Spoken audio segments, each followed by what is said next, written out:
All right, Jeff Pruitt, Tall Wave is our next contestant. Let's give him a hand to warm him up, huh? Let's make him feel good. Now, Jeff is one of the most sought-out minds in technology business today. He's been on the advisory councils of Google, Yahoo, and Microsoft, and the names don't get any bigger than that, do they? In 2010, B2B Magazine named him one of the top 10 most influential people in search marketing. Jeff's founder and CEO, of Tall Wave, a company formed in 2009 as a venture accelerator to develop, support, and grow digital marketing enterprises, among them Cycera. At Tall Wave, Jeff leads the overall direction and growth of the company with a focus on discovering next-generation digital marketing entrepreneurs and concepts and enabling the development of these ideas and companies via Tall Wave's business model. Jeff and his team are often asked by publications such as Forbes, the Wall Street Journal, Dow Jones, the Phoenix Business Journal, yes, for insight on trends in digital marketing by Patrick right the over one there. That matters. Thank you. From 2002 to 2006, Jeff was president of iCrossing, a name I sure remember, where he drove the development and growth of the industry's largest independent search and interactive agency. During his tenure at iCrossing, revenues grew from $2 million to $100 million. Jeff previously worked at Arthur Andersen.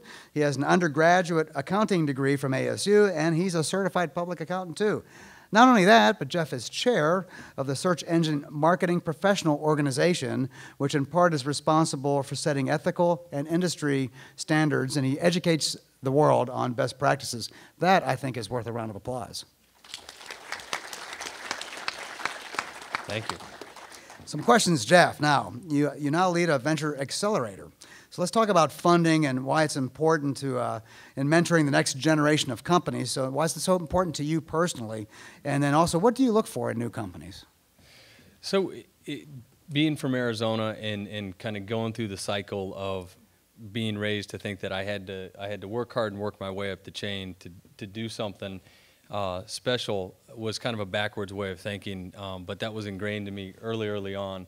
And after Arthur Andersen and getting brain damage trying to be a CPA, I jumped out to be the CFO of a company, iCrossing, which I got to do what I wanted to do, which was be in a 15-person company and figure out a way to make it grow. And a lot of the gentlemen on the panel talked about continuing to be persistent and grow companies. So we spent a lot of time making a lot of bad decisions, but growing the company and being pretty successful in the marketplace. And when I was not president of the company, I was on the kind of head of global development. I was sitting on the advisory councils of Google, Yahoo, and Microsoft. And on the technology councils, they were talking about how they would deploy mobile technology, video technology, startup ideas, and introduce it to, on a national level to advertisers and to agencies. I was also kind of getting interested in starting my own company again, so I was sitting on the advisory boards of companies in Arizona. And when doing it, I recognized that the technology and entrepreneurs in Arizona were equal to that of anywhere on a national level. But we would have these great quarterly advisory meetings, and we'd do all this whiteboarding and all this planning, and you'd come back next quarter, and they wouldn't take one step forward. If anything, they'd take a couple steps backwards. And part of it was because they were either looking for funding, they were looking for support in this valley. And so it became interesting to me to think about, okay, how can I help startups? And not just do one, but leverage talent across more startups and leveraging more than myself. You had to build a system, which is Tall Wave building a system to do that. So it's been very exciting, but a lot of it was to get in and help try to do what we did at iCrossing, but across more companies and get them out on a national marketplace besides just Arizona. So how do we get Arizona to compete as a place that entrepreneurs can start up more companies? So Arizona right now has a lot of great things going on with it, but it's pretty fragmented. So you've got great outlets like LaunchSpot here, like SkySong does a great job. You've got the TIE events, MIT Entrepreneur Forum. You've got the Arizona Commerce Authority trying to do stuff. You got ATIF, which is the Angel Group, and Desert Angels. It's not connected, though, in a way that I think drives real innovation. So we always think about, okay, well, let's look at Silicon Valley, who has probably the best ecosystem for startups. You prototype your company through a Y Combinator or 500 startups. You move that prototype, if it's successful, into going down the street, finding a management team, finding seed money, going to the A round, B round, et cetera.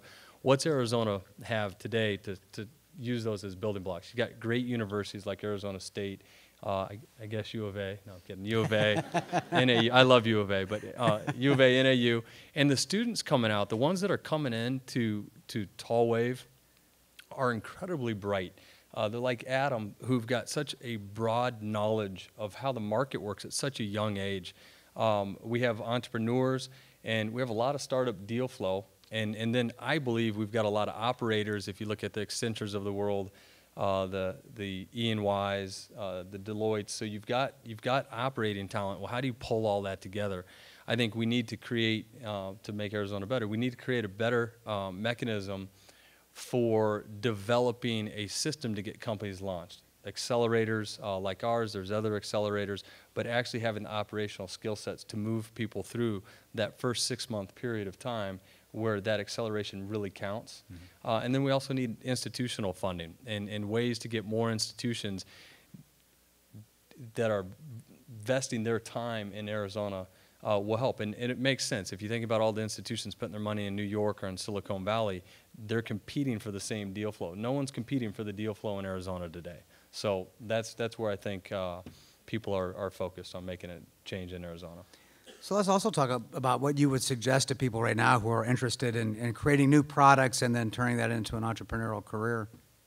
So, you know, when we started Tall Wave, we started Tall Wave with the premise that you really have to know a lot about the business you're trying to start. So doing a lot of upfront research and trying to address the market, the feasibility of the market that you're in, trying to come up with scenarios in terms of where do we want to be 2 and 3 years out, and then backing that into, okay, well, where do we start? What kind of funding do we need? Trying to do things as much as you can without funding, trying to get a minimal viable product, getting acceptance in the marketplace, looking for the right product and customer fit. And when you start getting those things taking place, then you know you're going to scale. Adam and I were talking before this, and it's taken a couple iterations for him to get to where he is today, but that's just part of the process of being an entrepreneur. Now that he's got that, he's starting to scale. So you became interested in search very early, or even before it really was accepted as a mass market kind of thing. How important is it to an entrepreneur to embrace technology advances before they even become mainstream, and how do you do that?